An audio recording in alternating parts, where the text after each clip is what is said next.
Todo mundo de microfone desligado. Vamos começar nosso encontro hoje, nosso encontro de História da Arte com História de Verdade. E eu queria agradecer, em primeiro lugar, a todos estarem aqui. Estou muito feliz. 44 pessoas é muito legal. E hoje nós vamos falar de dois temas. Dois temas que eu escolhi. Por quê? Nós estamos fazendo uma caminhada, né? Você lembra que a gente começou lá na arte pré-histórica das cavernas, caverna de Lascaux, fomos andando, fomos caminhando, e agora, hoje, nós chegamos na arte paleocristã e arte bizantina. E aí eu escolhi aqui essa imagem desse mosaico bizantino para a nossa página de abertura. A arte bizantina, para a gente falar dela, nós temos que começar a pensar lá atrás na história do Império Romano, não é? Porque a arte bizantina ela é eminentemente religiosa, ela é cristã. Então, para saber como o cristianismo chegou lá, depois da morte de Jesus, passando pelo Império Romano, com todas as perseguições que a gente já ouviu falar, nós já falamos no Coliseu, das pessoas que morreram lá, nessas coisas horrorosas que aconteceram, mas como assim, de repente? Não foi nada de repente que o cristianismo foi aceito, adotado e conseguiu levar adiante a doutrina, a pregação do evangelho, da vida de Jesus. Então, tudo isso nós vamos ver hoje, né? E vamos ver um pouquinho de história. Eu acho que quem gosta de história, como eu, vai curtir hoje as minhas escolhas. E a pesquisa que eu fiz, que eu adorei fazer essa pesquisa mesmo, porque tudo é muito, muito legal.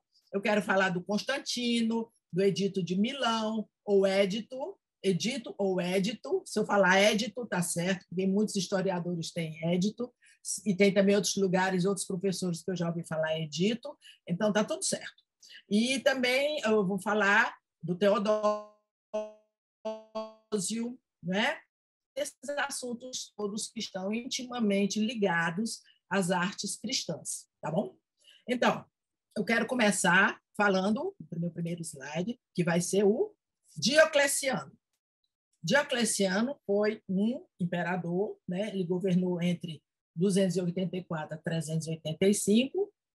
Ele reorganizou a administração imperial com a criação de uma tetrarquia, que é um sistema de governo baseado na divisão administrativa entre 4 titulares, que é essa chamada tetrarquia, melhorando a gestão e a defesa do território romano, a fim de manter a unidade imperial. Vocês podem imaginar a quantidade de fronteiras que o Império Romano tinha, tanto no Ocidente como no Oriente, mas era uma coisa só. Depois é que a gente vai fazer essa divisão.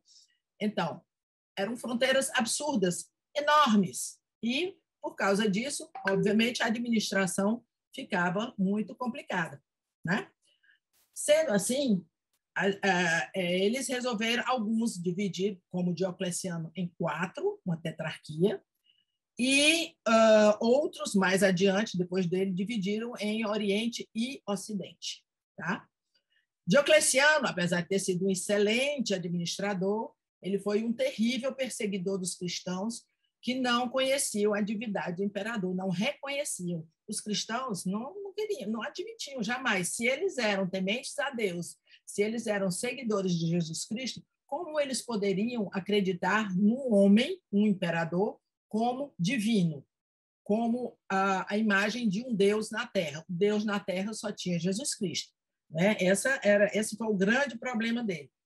Essa parte da tetrarquia que aconteceu, as perseguições eram intensas, muito intensas. E o que aconteceu? Que ele resolveu eliminar todos os cristãos da face do Império Romano.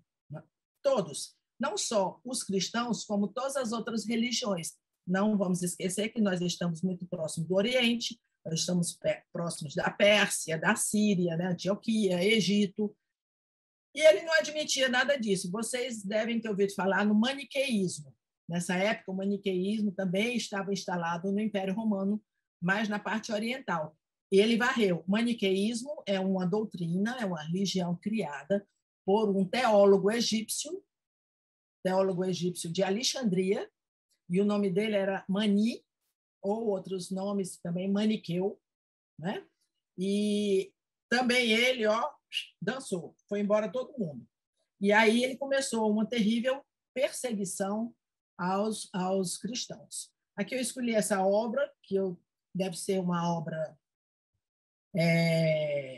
neoclássica, talvez do século XIX, e mostra o sacrifício, né, os mártires pelo cristianismo sendo queimados como se estivessem assim num grande anfiteatro como o Coliseu e ali prontos para morrer pela fé.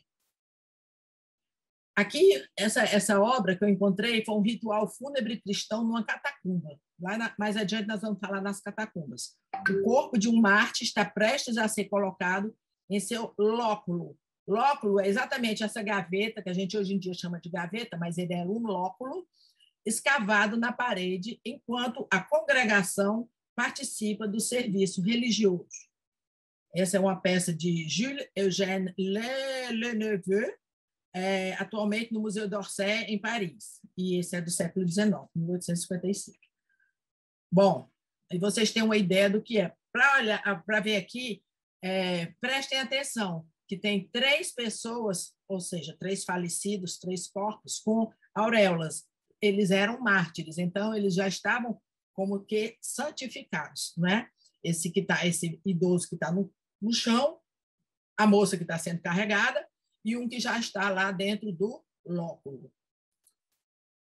Vamos falar um pouquinho do Constantino I Grande, porque ele é uma peça-chave, peça fundamental para que o cristianismo, digamos, deslanchasse, né, no Império Romano. Foi o primeiro imperador romano convertido ao cristianismo. Ele foi responsável pelo fim da proibição do culto no início do século IV, fato que fez seu nome entrar para a história. Para além das análises históricas personalistas, podemos ver como parte de jogada política relevante durante a crise do Império Romano. Ou seja, essa decisão de se batizar, de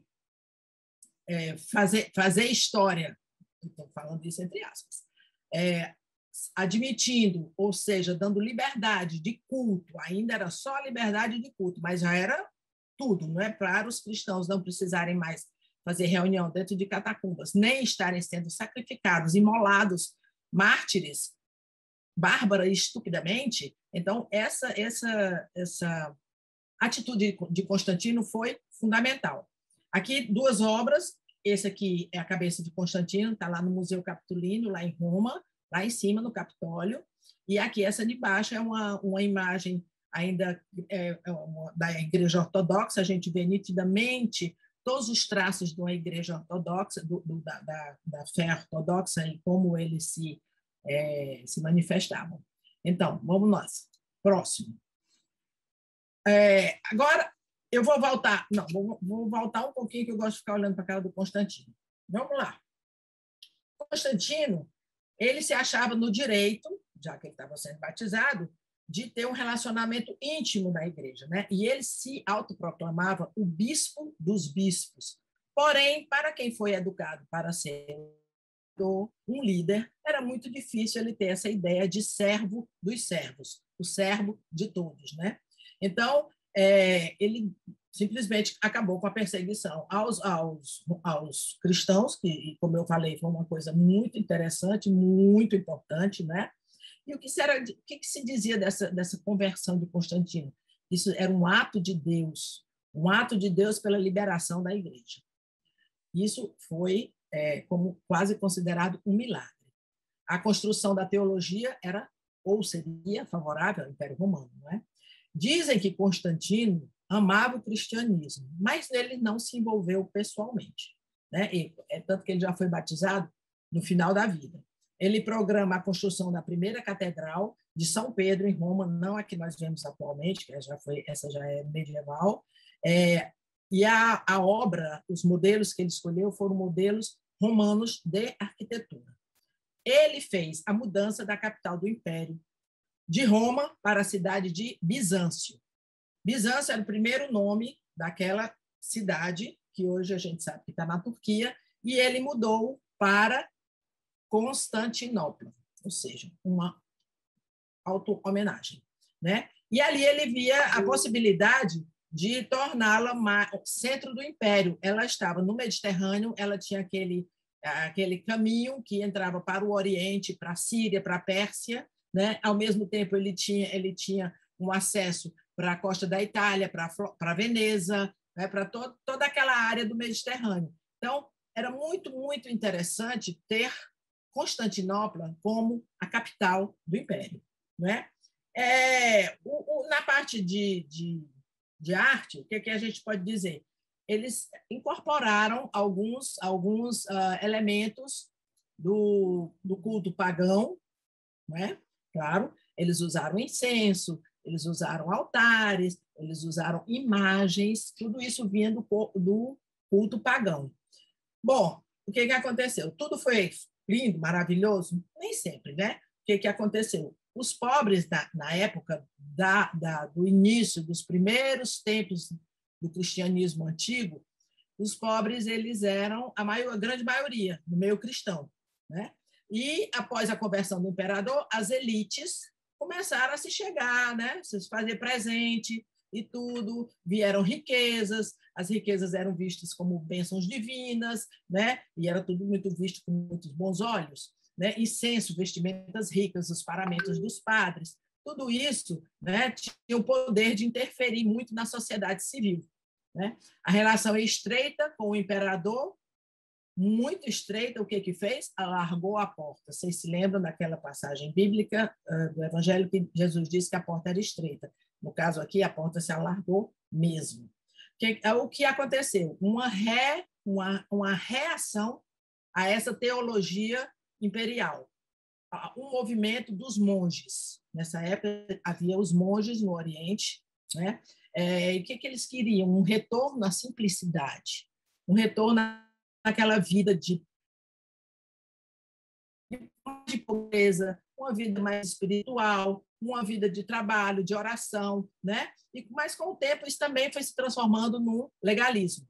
Aí, o que significa a palavra monge? Monge é uma palavra grega que significa solitário. Eles viviam no deserto, né? Os monastérios eram no Oriente, e assim, o império dizia, o imperador e toda a turma ao redor, ou seja, os top da sociedade civil, diziam, não, os monges estão lá no deserto, deixa eles para lá, eles não vêm atrapalhar nada aqui não. E assim eles foram levando. Só que houve uma grande rejeição, né, a essa igreja opressora e elitizada, né? Movimentos extremistas aconteceram, lutaram contra o Império Romano, eram espirituais, né? Mas eles também eram rebeldes, nem tão santinhos assim. E aí acontecem as controvérsias. O que eram as controvérsias?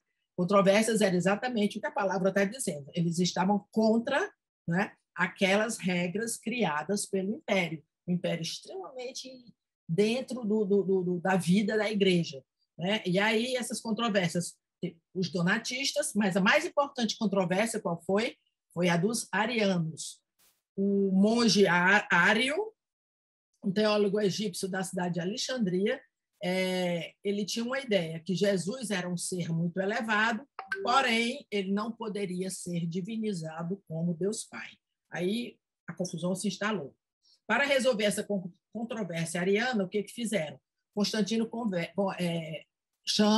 convoca os líderes teológicos da época para o Concílio de Nicéia, em 325. E ali, muitos debates teológicos, né? E realmente a teologia dos bispos acabou vencendo essa ideia. Bom, agora, essa é a divisão do Constantino, que não é ainda do Constantino, né? Do Oriente e do Ocidente, que foi depois da morte de Teodósio. O que vai acontecer? O próximo imperador, depois de Constantino, foi o imperador Teodósio, que foi em 379. Teodósio, por que ele convocou outro concílio? Porque aquela história lá do arianismo não estava muito bem resolvida. os bispos católicos tinham vencido a controvérsia no Concílio de Nicéia, eles implantaram o credo niceno, que é isso que a gente reza hoje, crê em Deus Pai Todo-Poderoso, porém, os arianos continuaram falando e pregando, né? E o que aconteceu? Ficaram lá e cá. Os arianos falavam, os católicos falavam também. E isso não estava dando muito certo. Quando Constantino morreu e Teodósio assumiu, o que acontece? Olha, gente, tudo isso eu estou falando, esta prévia, é exatamente para que a gente entre na arte, tá? Não se desesperem, a história é sempre muito interessante e é a base de tudo. Então, o que aconteceu? O Teodósio, né, disse, não, agora eu vou convocar outro concílio, e o meu concílio agora vai botar moral. Vou botar moral por quê? Ele tornou o cristianismo a religião oficial do império. Aí sim, aí ele falou grosso, né? E foi com o Edito de Tessalônica, né? O Edito de Tessalônica que fez essa ordem, essa lei do imperador começar a valer de verdade, né? Isso era muito importante. Por quê? Porque a fé cristã ela se tornou uma influência, uma grande influência no império. Ela fez uso do dinheiro do império, ela fez uso da espada do império, né? E todos tinham que ser católicos nicenos, recitando o credo niceno. Os arianos seriam, então, exilados. Ou seja, isso a gente já começa a sentir uma inversão. Antes, os cristãos eram os perseguidos. Agora que os cristãos, com o Edito de Tessalônica, eles eram a religião oficial do império, eles começaram a perseguir, né? Ou seja, arianos fora. Essas controvérsias eram mais resolvidas pelo Estado do que propriamente pela Igreja, né? Então, o Estado usava, o Estado que eu digo é o Império, usava a religião para se firmar, não é? Para manter sua força, sua hegemonia, tudo isso. E os grandes teólogos, aqueles grandes que a gente conhece, os gigantes da fé, como os historiadores chamam, que eram Agostinho, Ambrósio de Milão, não é? Jerônimo, que foi o grande tradutor da Bíblia grega para o latim, que é chamada Vulgata. Todos esses grandes pensadores, grandes teóricos, eles viveram nessa época, tá bom? Vou encerrar aqui com Teodósio. O imperador Teodósio foi o último líder de um Império Romano unido após a divisão entre os seus herdeiros. O império nunca mais seria governado por apenas um homem, certo? Por quê? Porque ele estaria dividido entre Oriente e Ocidente.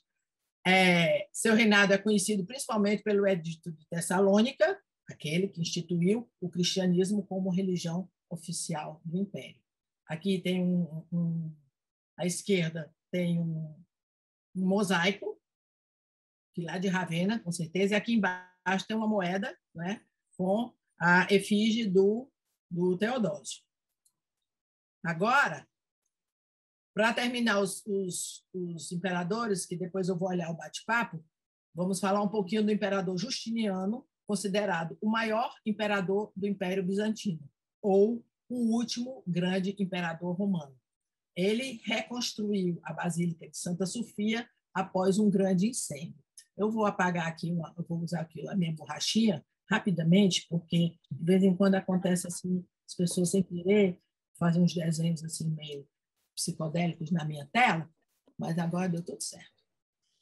Aí, desculpa, pronto, deu certo. Opa, aconteceu de novo.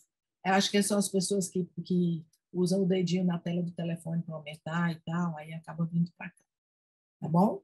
Bom, continuemos com o imperador Justiniano. Essas imagens que vocês estão vendo são imagens maravilhosas. Vocês se lembram que lá na aula, lá atrás, eu me estendi mais, por quê? Porque eu queria falar de Ravenna. Ravenna é simplesmente o máximo. Ravenna é aquela cidade na Emília-Romagna que chegou a ser capital do Império Romano, tá? Ela foi capital do Império Romano, assim também uma que eu soube agora, nessa minha pesquisa, e Milão também tinha sido uma das capitais do Império Romano. Então, isso que a gente está vendo aqui são mosaicos riquíssimos da Catedral de São Vital, né? Tem duas grandes igrejas lá, a Basílica de São Vital e Vitale, que eles chamam São Vitale, e a outra que se chama Santo Apolinário em Classe. Classe é o nome do bairro. Santo Apolinário em Classe. Ambas são estilo bizantino, recobertas de mosaicos maravilhosos. Os mosaicos, se vocês olharem aqui à direita, nesse maiorzão, que está a Imperatriz Teodósia com um vaso na mão, vocês vão ver que são figuras eretas, figuras sem expressão, praticamente, olhos grandes, né? Não pode ter criatividade. Nessa época não havia a criatividade, nem aqui, vocês vão ver mais adiante, nas Madonas e nos ícones. Bom, ele reconstruiu a Basílica de Santa Sofia após um grande incêndio. Vamos lá. O Império Romano Oriental ele começa a se diferenciar do Império Romano do outro, né? E ele foi o sucessor direto. Ele foi o último imperador a procurar restabelecer a unidade e universalidade do Império Romano, que já estava muito difícil, porque já estava muito, muito, muito desgastado. Ok? Esse mapa é super interessante, porque nós acabamos de falar no Justiniano, o Império Bizantino do Oriente e do Ocidente, não é? O Justiniano, ele também foi muito esperto, porque os bárbaros, esses povos que vinham lá do norte da Alemanha, lá de cima, como os vikings que vinham lá da Escandinávia, né? Desses países, hoje a gente fala país, mas não eram países, eram regiões do Mar Báltico, do Mar Negro e tal. Então, lá de cima, a gente já pode ver até uns nomes aqui, ó, ávaros, eslavos, francos, visigodos, né? Aí tinha os godos, os visigodos que ocuparam a Península Ibérica. E acontece que o Justiniano só tinha laranja escura aqui quando assumiu, ou seja, o Império do Oriente. O outro lado do Império Ocidental era enorme, pegava toda essa parte que hoje seria a França, a Bretanha, a Península Ibérica, né? Tudo isso fazia parte do Império Ocidental. Acontece que os bárbaros começaram a se infiltrar e já começaram a tomar vários e vários territórios. O Justiniano foi um excelente conquistador também. Aí vocês vão ver aqui as conquistas de Justiniano, que ele conseguiu recuperar a Itália, e vocês estão vendo na parte laranja mais clara, né? Que foram as reconquistas dele, mas depois você sabe que a Europa inteira foi tomada pelos bárbaros, né? E aí vai ser o nosso próximo assunto, que vocês vão ver que como tudo isso aconteceu. Bom, vamos começar finalmente a arte paleocristã, mas eu vou abrir o bate-papo, ok? Silvia Helena, os mártires levavam a palma como sinal de martírio. Sim, toda vida é o atributo, isso se chama um atributo. Quando você vê uma imagem religiosa, né, cristã, com uma palma, o que quer dizer aquilo? A palma significa um martírio, que aquilo ali foi um mártir, não é? Aí, o que mais que disseram? Vamos lá. Eu acho que de comentários sobre o que eu estou falando, os slides foi somente esse, né? Bom, arte paleocristã. Paleo, todo mundo sabe que é o antigo, né? E cristã, arte primitiva. É a arte, arquitetura, pintura e escultura produzida por cristãos ou sob o patrocínio cristão desde o início do século II. Os cristãos eram combatidos, eles eram os criptocristãos, porém, eles já faziam arte. E até o final do século V, né, que quando começou a arte bizantina. Por que o século V? Porque foi aí que eles realmente se soltaram, esse termo, né, puderam se expandir. Então, essa imagem à esquerda eu achei super interessante. Ela não parece com a arte rupestre, aquela que nós vimos? Pois é, Ela é a mais antiga imagem conhecida de Maria com o menino Jesus. Ela é do século II. Ela está na catacumba de Santa Priscila, em Roma. É muito interessante isso aí. Então, durante o Império Romano, né, tinha a arte pagã, toda a cultura pagã, como eu falei, mas o que aconteceu também? A arte cristã começou a se desenvolver, né? A gente não pode entender a arte medieval se a gente não entender como a arte cristã saiu de dentro das catacumbas, né? E correu o mundo ocidental. E o mundo oriental, porque a arte bizantina veio do mundo oriental, ela veio da parte de Bizâncio, né? Daí o nome bizantina, a arte bizantina, entendeu? Então, cronologicamente, no desenvolvimento da arte paleocristã, distingue-se duas etapas separadas pelo Edito de Tolerância de 303.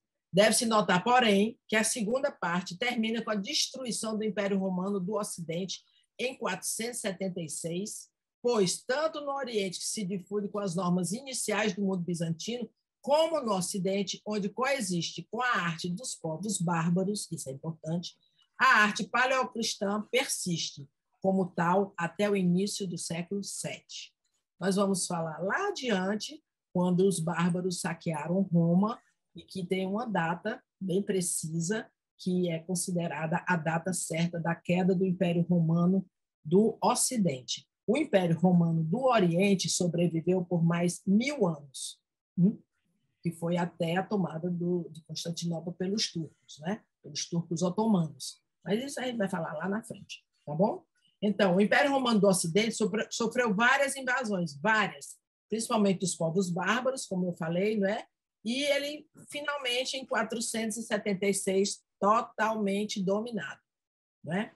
Então, no Império Romano do Oriente, que estava muito bem obrigado, porque ele tinha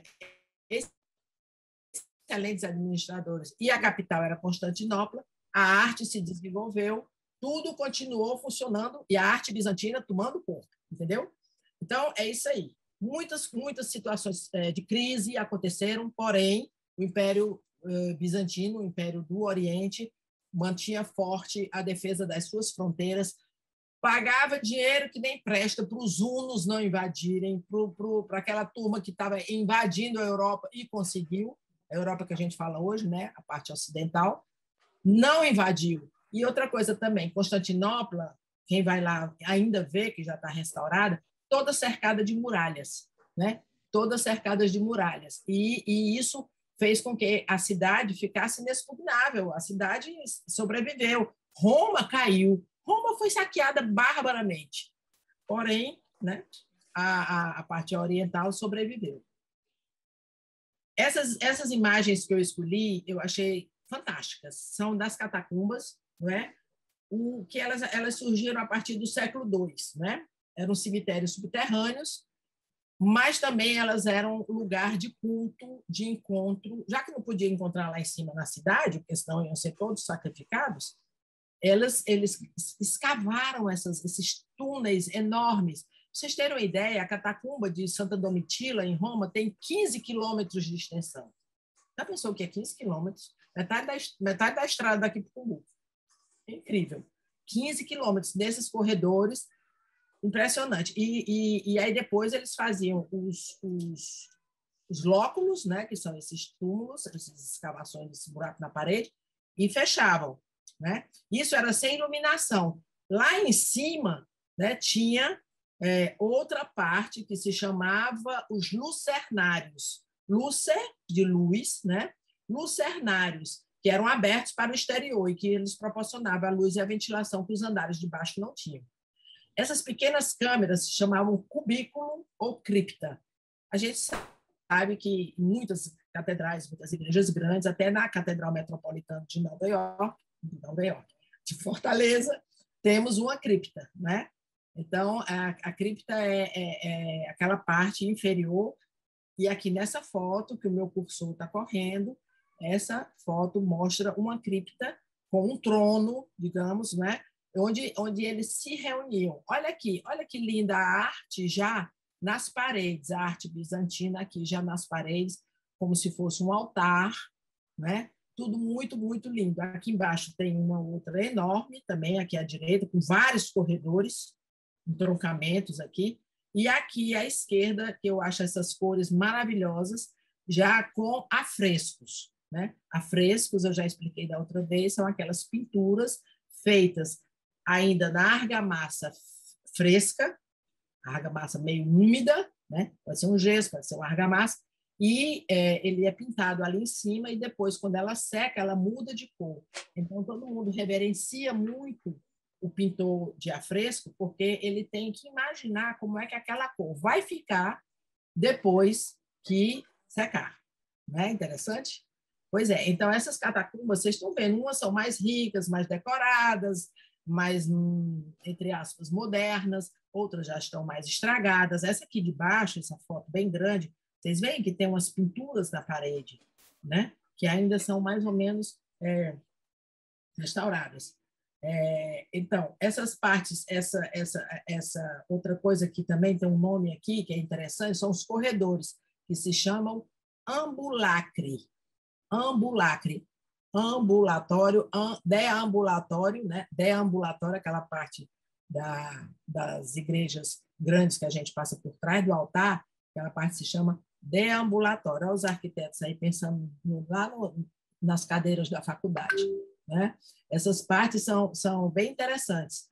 Ambulacre, ambulacre, né? E eles eram muito estreitos. Por que os ambulacres? Para poder aguentar, ganhar espaço. Imagina que não devia ser fácil, né? Nada fácil.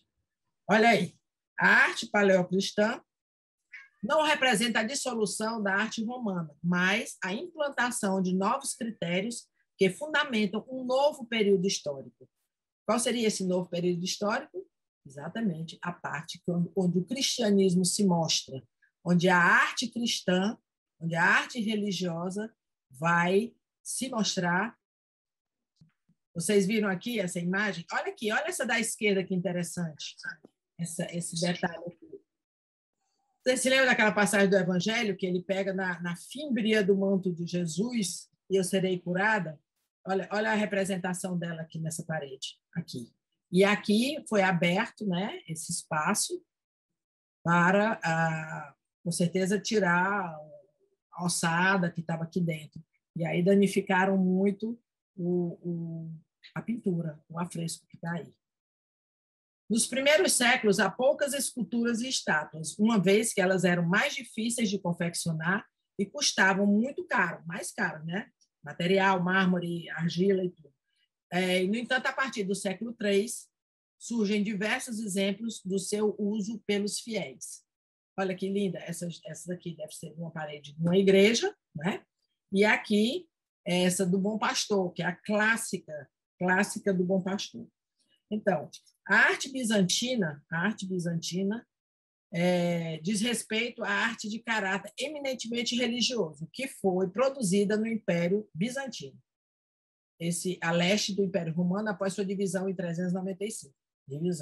A gente vê que a riqueza da arte veio muito mais do Oriente do que do Ocidente. O Ocidente depois deslanchou com o Trecento, com o Renascimento, tudo isso realmente ficou maravilhosa porque a arte oriental ficou muito submissa ao Islã, não é isso?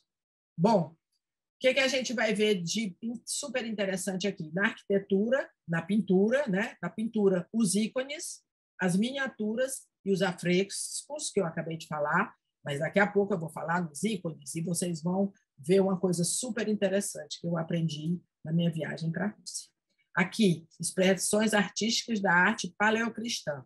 A arte pintura em afresco, aqui à esquerda, e aqui à direita, um mosaico com motivo cristão, né? Tem um PX atrás, que era até o símbolo do Constantino, se eu não me engano. Os mosaicos da arte bizantina foram sensacionais. Bom, chegamos, bem-vindos à arte bizantina, né? Que é essa parte que eu acho maravilhosa, que isso me emociona demais, porque eu fico impressionada e eu fico sempre pensando nos artesãos quebrando aquelas pedrinhas micro, combinando aquelas cores, de onde vinham esses mosaicos, de onde vinham essas cores tão impressionantes. Eu vou fazer 1 minuto, vou fazer 30 segundos, 20 segundos de silêncio para vocês verem essa maravilha de imagem que à esquerda está o altar da Catedral de Monreale, na Sicília, e aqui à direita vocês vão ver a Basílica de São Marco, em Veneza. Ambas o esplendor da arte bizantina do mosaico. Bom, viram? Ok. Então, vamos ler um pouquinho o texto. A arte bizantina refere-se à expressão artística do Império Bizantino. No entanto, deve-se lembrar que essa tendência artística, por meio da influência político-religiosa, expandiu-se para regiões fora das fronteiras imperiais. Obviamente que isso tem em várias outras regiões, porque ela era tão maravilhosa que ela foi copiada, não ficou só no Império Romano, porque, afinal de contas, o Império Romano era enorme, mas não era o mundo, né? E ela fala político-religiosa, e é a verdade, porque se o poder estava totalmente misturado entre o Império e a Igreja, a arte dependia dos dois, né? Como eu disse naquele momento atrás, que o dinheiro, a riqueza do Império, também foi para a riqueza, gerou riqueza na Igreja. Bom, aqui nós vemos dois como é que chama? Exemplos, né? de igrejas daquele tempo, lá atrás, né? Bem boas, né? Aí você vê, essa daqui à direita já tem até mais luz, já tem até mais, como é que chama? Mais iluminação por causa das janelas. As paredes já não são tão grossas. A gente vai ver na próxima vez a arte românica, bem interessante. Olha essa aqui, por favor, se alguém souber, eu não consegui identificar onde está essa igreja do lado esquerdo. Eu não sei se é em Praga, porque eu achei esse prédio amarelo muito parecido com Praga, não sei. Se alguém souber, por favor, me diga.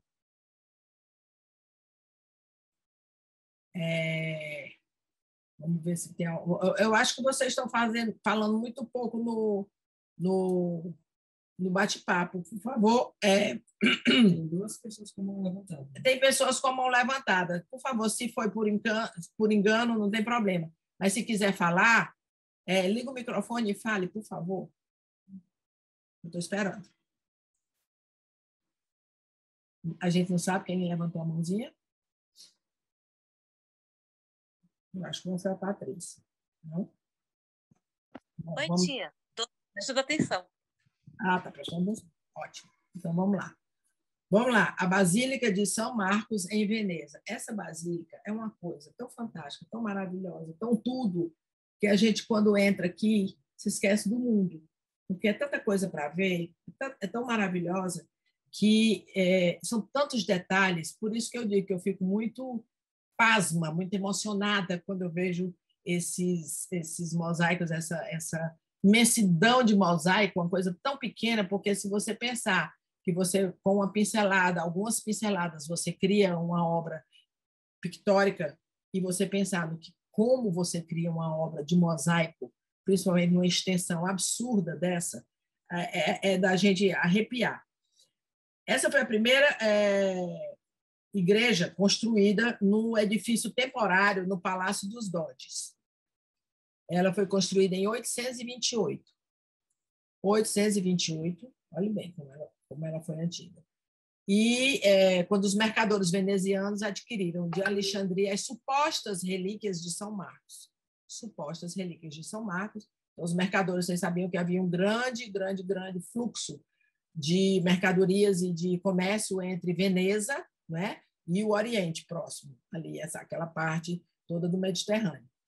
Então, o que aconteceu? Começaram a construir essa maravilhosa basílica colada lá no Palácio dos Doges. Depois ela ficou mais separada. Ela tem uma planta em cruz grega. Daqui a pouco eu vou mostrar para vocês os 2 modelos de cruz, ou seja, de planta da Basílica. Ela pode ser grega e ela pode ser latina, mas tenham calma que eu chego lá, certo? Então, tudo isso foi usado alabastro, foi usado marchetaria, relevos, retábulos, né? Os capitéis dela são ricamente decorados, capitéis de mármore, e a gente vê muito são o leão, né? O leão que era o símbolo do evangelista Marcos, aquela coluna enorme no meio da praça, e a gente vê muito leão nas decorações dentro da basílica. Então, os mosaicos... e tem um detalhe aqui muito interessante. Tem uns cavalos, não sei se dá para ver aqui, bem na fachada, aqui embaixo, na foto de baixo à esquerda, que eu acho que é uma quadriga de cavalos que dizem as más línguas, né, que eles adornavam o arco de Trajano e que eles foram tirados do arco de Trajano, né, e foram enviados para Veneza em 1204 pelo Dodi Dandolo, ou Dandolo, não sei. Bom, ele fez parte também do saque de Constantinopla, né? Quando Trajano saqueou Constantinopla. Enfim, na Quarta Cruzada. As cruzadas estão sempre por trás da desgraceira. Bom, eles foram retirados por Napoleão em 1797, mas foram devolvidos à Basílica em 1815, porém, eles não estão expostos aí. Aí eles são feitos de fibra de vidro, eles estão dentro do museu, dentro da Basílica. Eles não mais estão do lado de fora. Claro, né? Um negócio antigo desse. Como também, vocês se lembram que eu falei da estátua de Marco Aurélio, lá no Capitolino, na colina do Capitólio, Campidólio, lá em Roma, aquela estátua também, a original de bronze, está dentro do museu. É uma cópia que... Agora, isso aqui é uma coisa tão maravilhosa, tão maravilhosa. Isso aqui se chama Pala d'Oro, que é como se fosse o estandarte de ouro, né?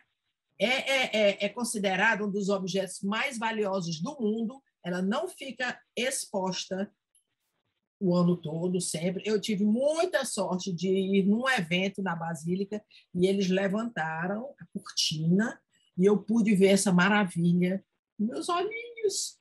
E é uma coisa muito, muito, muito maravilhosa, como artesanato, como criação, com os esmaltes, ela é esmaltada, tudo isso azul é esmaltado, e pedras. Olha a quantidade de pedras preciosas que tem aqui, nessa foto à esquerda. E aqui na foto à direita, que eu não consegui uma foto com melhor resolução, tem Cristo em Majestade, que eu vou já explicar para vocês o que é o Cristo em Majestade, dedinhos e tudo, e os 4 evangelistas ao redor dele, né? Em cima à esquerda São Marcos, à direita São João, embaixo à esquerda São Mateus e à direita São Lucas, né? Então, essa parte dos detalhes, dos esmaltes, como ele diz aqui, é uma verdadeira maravilha, e é mesmo. Isso é da gente se emocionar, pode escrever. Aliás, eu vivo emocionada, né? Vendo essas coisas. Bom, como eu falei, essa história do Cristo Pantocrator, isso aqui é bem interessante. Por quê? Porque essa imagem de Jesus Cristo é uma imagem bizantina, é uma imagem oriental, estática, porque eles tinham que seguir rigidamente os cânones da arte bizantina para que ela fosse liberada, porque também muitas eram destruídas. Vocês já ouviram falar dos iconoclastas, né, que não admitiam isso lá no Oriente, os iconoclastas, que eram os destruidores de imagens. Os iconoclastas eram os destruidores de imagens, que eles não admitiam de jeito nenhum a imagem, porque eles achavam, isso dentro da igreja, os bispos, era uma corrente iconoclasta, eles achavam que o fiel estava dando ênfase à imagem material, não à espiritualidade que aquela imagem deveria provocar na sua alma, no seu sentimento e tudo isso. Então, isso é chamado a fase dos iconoclastas. Muita coisa se perdeu, muita coisa se estragou.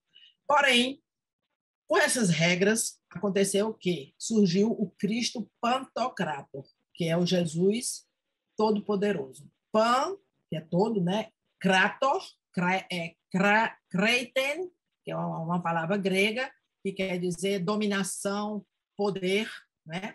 Ou com essa mão, com esse dedinho assim para cima, sempre o lado esquerdo, não, é o direito e o evangelho segurando com a mão esquerda e os dedos assim, abençoando. Eu vou ver aqui o bate-papo, parece que alguém entrou por aqui. Deixa eu ver. Ok, mas eles pertenciam a Constantinopla, certo? Quem? Cláudia.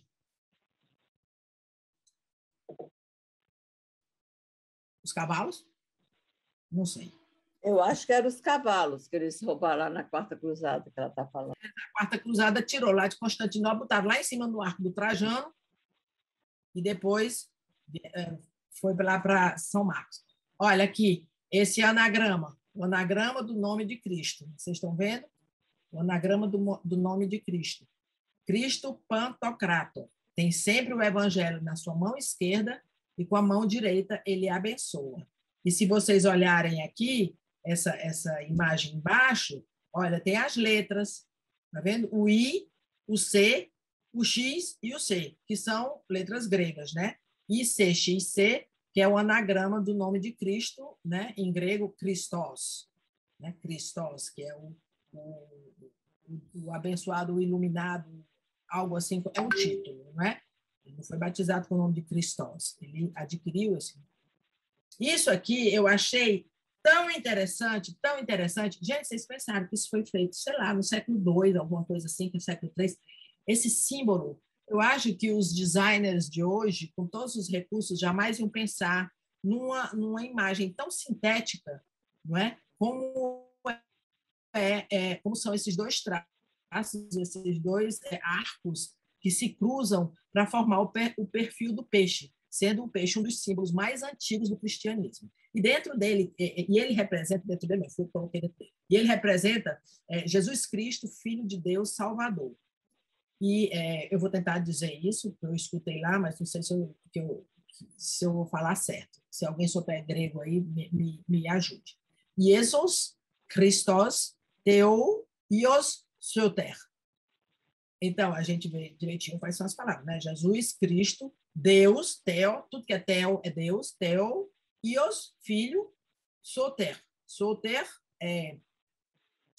quer dizer o Salvador, né?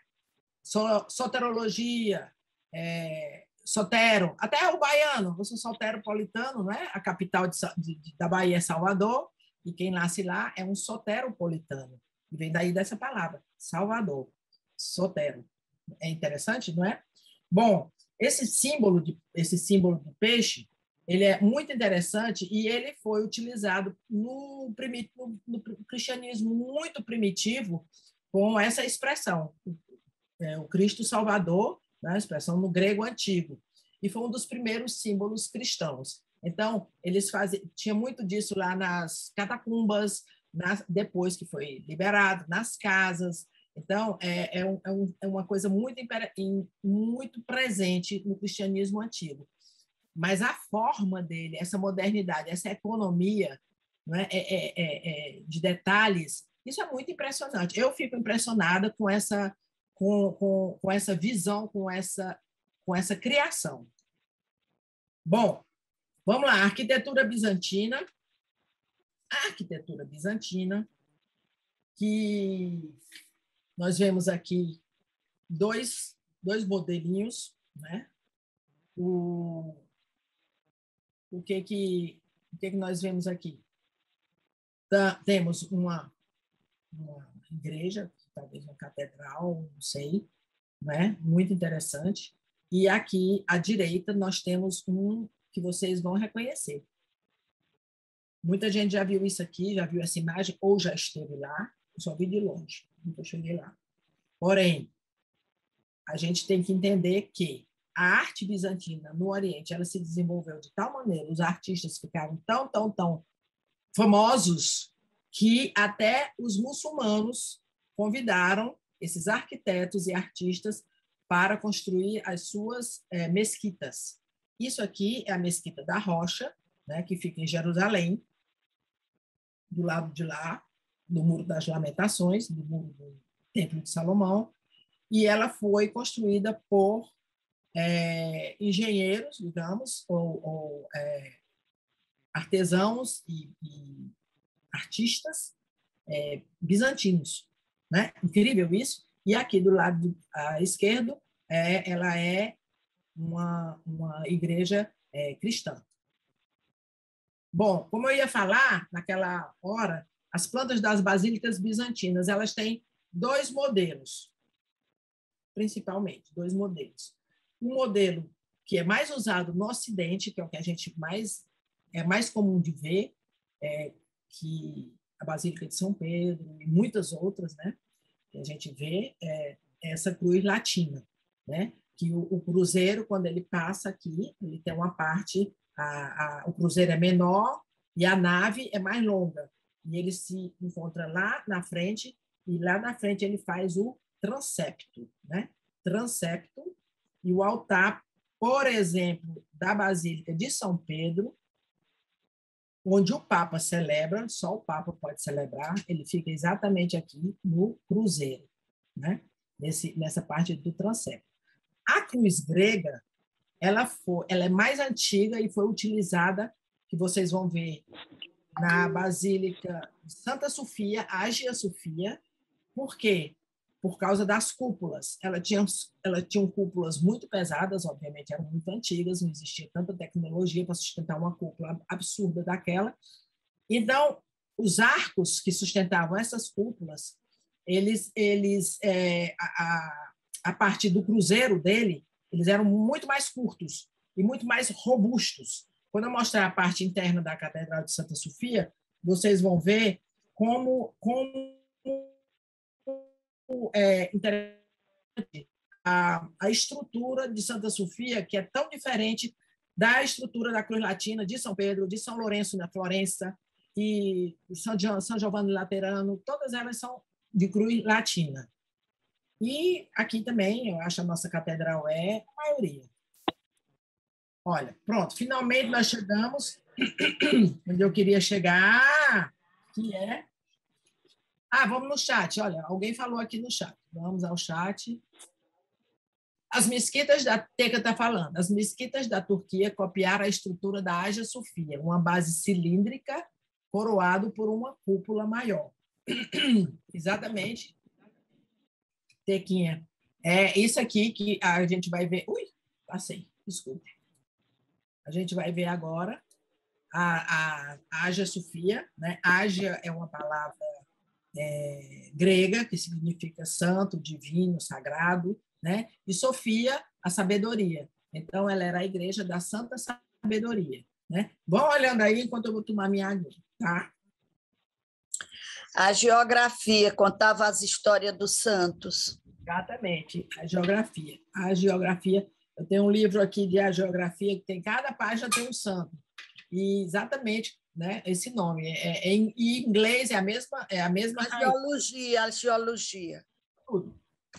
Mas tem a geografia também. Mas a geologia é que contava. Aqui, vamos lá. Os bizantinos destacaram-se especialmente na arquitetura religiosa, tendo na Catedral de Santa Sofia sua realização mais paradigmática. Ela foi construída pelo imperador Constantino em 360, que contratou 2 matemáticos para realizar esse projeto, o Antêmio de Trales e o Isidoro de Mileto. Esse Isidoro de Mileto, esse nome eu já escutei em alguma outra obra que ele fez, não me lembro aonde. Ela é realmente monumental. Hoje ela não é mais nem mesquita, não é mais basílica, hoje ela é um museu com livre visitação, né? Mas ela é extremamente imponente. Você se sente uma formiguinha aí dentro. E depois da ocupação pelos turcos otomanos, eles que transformaram uma mesquita, não é? Eles construíram esses minaretes, né? Os 4 minaretes, todos aqui, onde eu não sei se é Murrajedin, não me lembro do nome deles, não. Murrajedin, algo assim. Eles subiam para cá. Muezinho, tá aí, coisa boa, quem sabe tudo. Quer dizer, ajuda a gente, né? Aí o muezinho, eles cantavam, aí em cima são 5 orações do dia, não é isso, Teresa? As 5 orações do dia. E eles cantam. Hoje em dia, claro que tem um alto-falante potente, lá dentro tem uma radiadora, né? Então, e hoje a gente escuta aquele som, aquela cantoria toda já mais com som mais eletrônico, e também com microfone, né? Mas eles dizem que não tem nada gravado. Sempre vai ter uma pessoa cantando ao vivo. Vamos ver aqui o bate-papo. Silvia Helena diz que na arte paleocristã o simbolismo era um recurso para se comunicarem com os crentes, fugir das perseguições romanas e também a fuga à arte figurativa, e também fugir da arte figurativa. É isso, Silvia, que você quer dizer?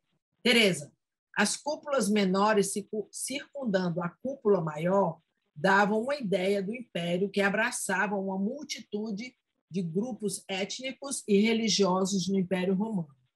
Voltou a ser mesquita ano passado por uma ideia infeliz do Erdogan. O Erdogan só tem ideia infeliz, Deus me livre.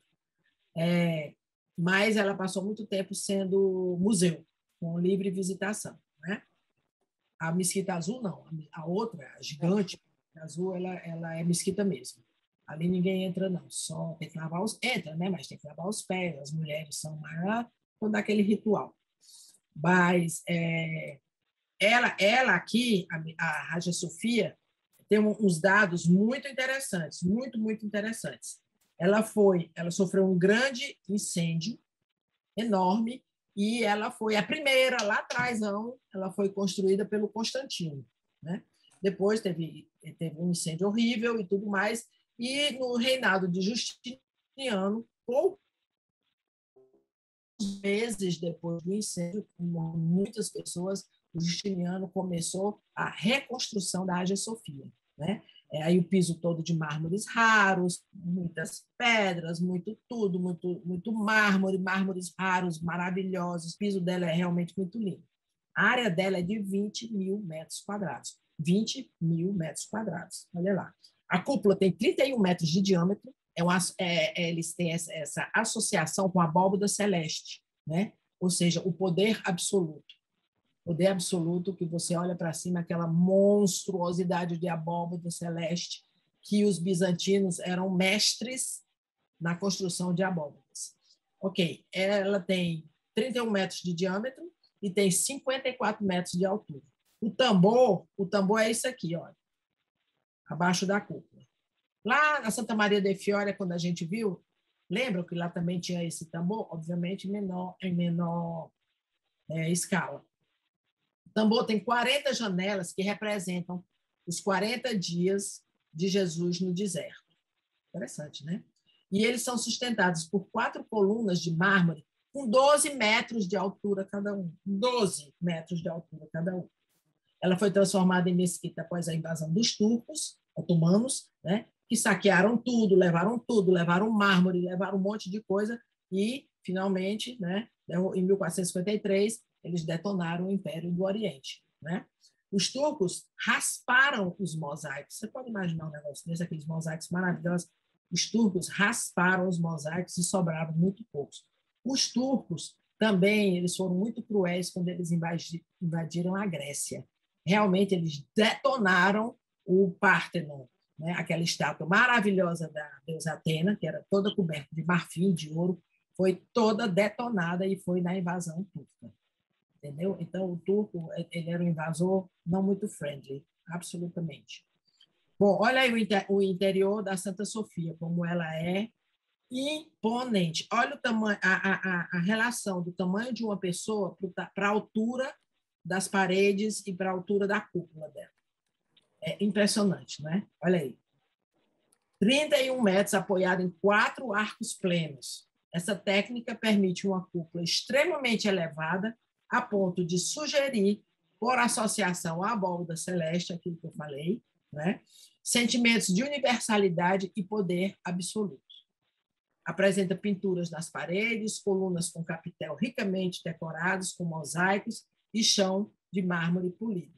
o piso dela original também, eu vi algumas imagens, se vocês procurem na internet, a imagem do piso, dos mármores, da riqueza que são os mármores do piso da Hagia Sofia. E aqui, vocês se lembram do tambor? Olha as janelas, as 40 janelas de tambor, deixando entrar a iluminação. É sensacional, é uma coisa de louco. Vamos dar só uma olhada aqui no... Bem-vinda, Lucinha. Mileto também tem outro matemático famoso, que foi o Tales de Mileto. Mileto é o nome, não sei se era uma ilha ou era uma cidade. Cidade de Ordete, é uma cidade numa ilha, ou ilha de Mileto, não sei.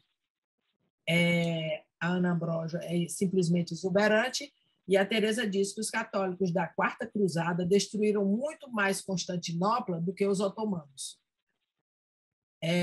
Aquela igreja que você perguntou é a Capnicareia, e fica em Atenas. Aquela de tijolinho vermelho, né, Beth? Entendi. Capnicareia, e fica em Atenas. Obrigado pela informação. Vamos andando, vamos adiante. Olha aqui, chegamos em Ravenna, que maravilha, nós estamos em Ravenna. Deixa eu pegar aqui minha cola, eu acho que eu não tenho nada de cola de Ravenna, não. Porém, Ravenna é simplesmente o máximo. O máximo. Vocês se lembram que eu fiz apresentei Ravenna, naquele do Renascimento? Eu disse, eu não posso deixar de falar de Ravenna, porque isso aqui é uma coisa muito, muito, muito, muito maravilhosa. Essa arquitetura bizantina, ela chegou a Ravenna, obviamente Ravenna era um posto avançado do Império de Constantinopla, porque a Emília-Romagna ela fica no mar, né? No mar Adriático, um mar que fica lá em frente à Croácia. Então, recebia muita riqueza, né? E os artesãos e os artistas vinham para cá. Então, eu te digo, as duas catedrais, a de Santa Apolinária e a de São Vital, são as duas mais impressionantes, com os mosaicos mais impressionantes que eu já vi na minha vida. Olha essa cúpula aqui, à direita. Isso é o batismo de Cristo. O batismo de Cristo com todos os santos e padres da igreja, né?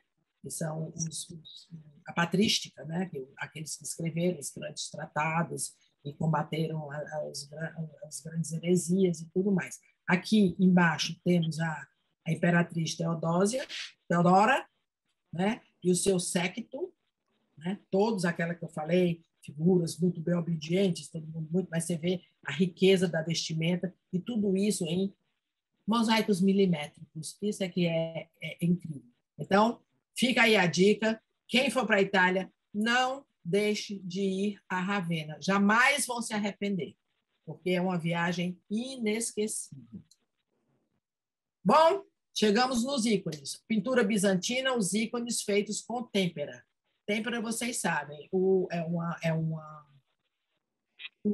a maneira de preparar a tinta, não é? Que usa o pigmento com a gema do ovo, né? Então, os russos, a Igreja Ortodoxa, ela usou muito a têmpera, né? E também chegou, obviamente, no Ocidente. Essa linguagem tem nos ícones uma nova maneira de se expressar. A palavra ícone vem do grego e significa imagem. Nesse contexto, eles constituíam figuras de santos, profetas, mártires e outras personalidades sacras, como Jesus, a Virgem Maria e os apóstolos. Eu escolhi essas duas imagens porque eu acho que são uns ícones muito conhecidos. À direita, a Virgem de Vladimir, que ela é muito venerada na Rússia, demais, todos os países constituíam a União Soviética, né, demais, é um ícone muito conhecido. E à esquerda, que é o nosso conhecido que é a Nossa Senhora do Perpétuo Socorro. E a minha mãe era muito devota da Nossa Senhora do Perpétuo Socorro. E tem toda uma leitura desse sapatinho do menino, que era uma alma desgarrada, e tudo isso. Agora, se vocês olharem para um e para outro, obviamente, esse é o ícone original da Virgem de Vladimir. E o outro não, é uma cópia, alguma coisa melhorada. Mas vocês vão ver a similaridade entre as duas. O manto da Virgem, a estrelinha aqui na testa, não é? O menino. Então, o planejamento dela, que era muito rígido, extremamente rígido, Aqui o menino já está com uma posição mais carinhosa no rosto, junto do rosto da mãe. Esse outro tem 2 anjos do lado. Mas vocês veem que eles mantinham um padrão e não podia sair desse padrão. Imaginação, nem pensar. Imaginação foi outro departamento, outra época, não aqui. Aqui eles eram dureza mesmo, tinha que ser daquele jeito, porque senão não passava na censura. Ok. Vamos entender agora um pouquinho essa palavra iconostases. Eu aprendi essa palavra e vi assim, com muita atenção na nossa viagem. A Ana Daura me explicou e me apresentou as iconostases das igrejas onde nós fomos. Eu escolhi essas 3, tem milhares de iconostases na internet. Eu escolhi essas 3 que eu achei elas tão lindas, tão bonitas, que valia a pena. São ícones pintados em madeira, uns mais ricos, outros menos ricos, outros têm a parte da frente toda de prata, e só aparece o rosto da santa, ou da criança, ou do santo. E cravejada de pedras, sabe? Assim, muito rico mesmo. E essas 3 aqui são muito interessantes. Eu não sei realmente quais são as igrejas onde elas estão, mas aqui a gente à direita pode ver que também tem uma pintura muito bonita na parede, né? Aqui atrás dessa iconostase tem uma Madonna. Alguém está com o microfone ligado aí, pessoal? E com esses anjos. E você pode desligar. Ok. Vocês gostaram essas iconostases que eu escolhi? Eu achei lindas, maravilhosas. A arte russa é impressionante. A arte bizantina que chegou na Rússia. Muito lindas. Riquíssima, não é? Bom, nós estamos na nossa reta final, já estamos terminando, né? Então, aqui, já estamos no ano de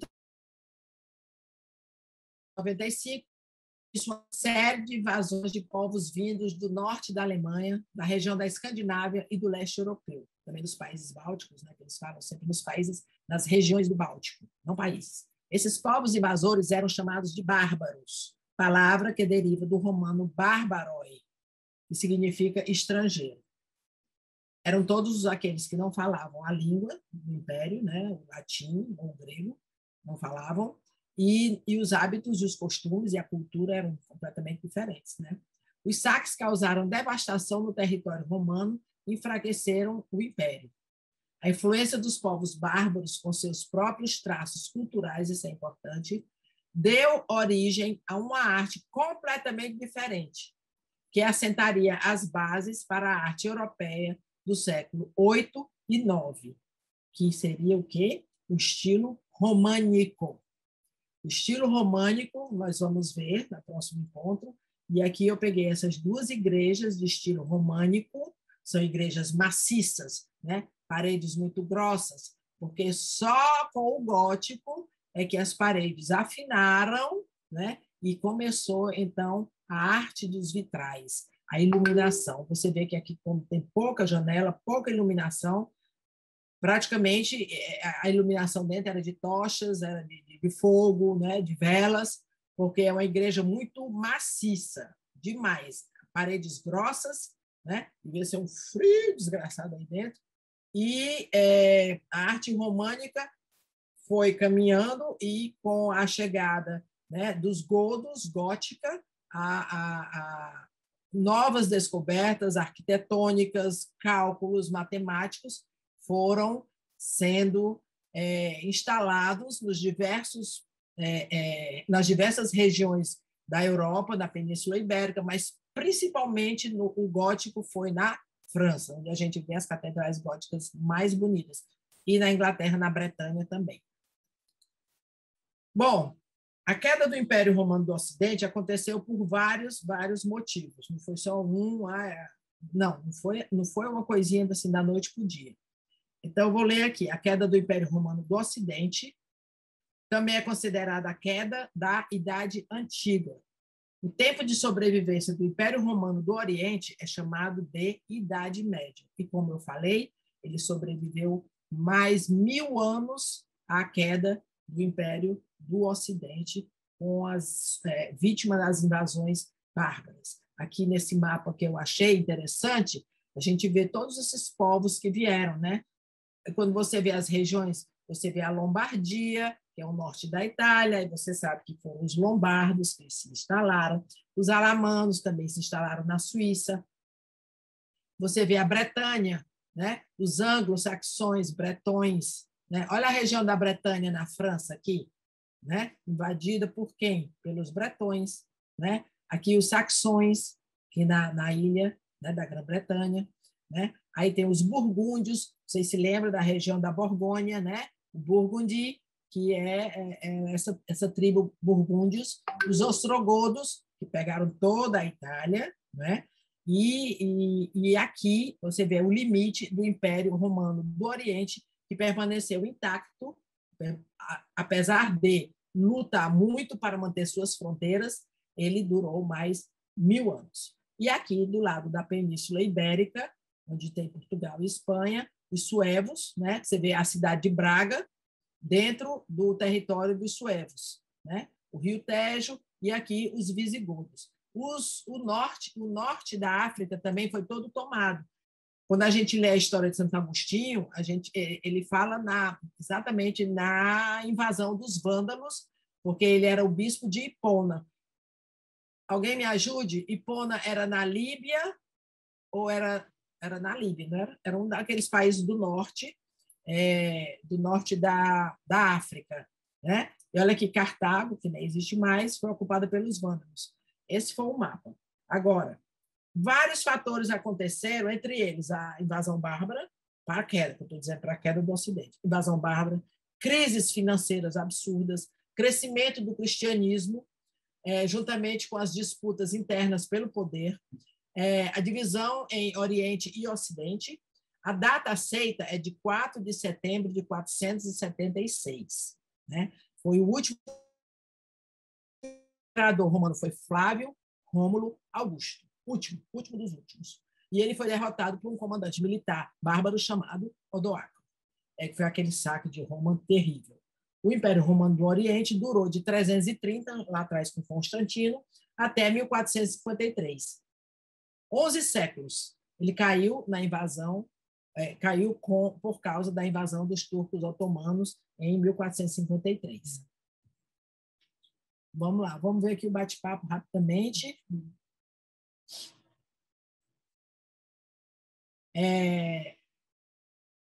Elas têm, deve ser os ícones. Tem alguém com a mãozinha levantada? Sempre a Maria à esquerda e Cristo à direita e a Santa Ceia no alto ao centro. Elas quem tem? Fui eu, desculpa, porque eu escrevi errado. Não, as iconostases. Iconostase, certo.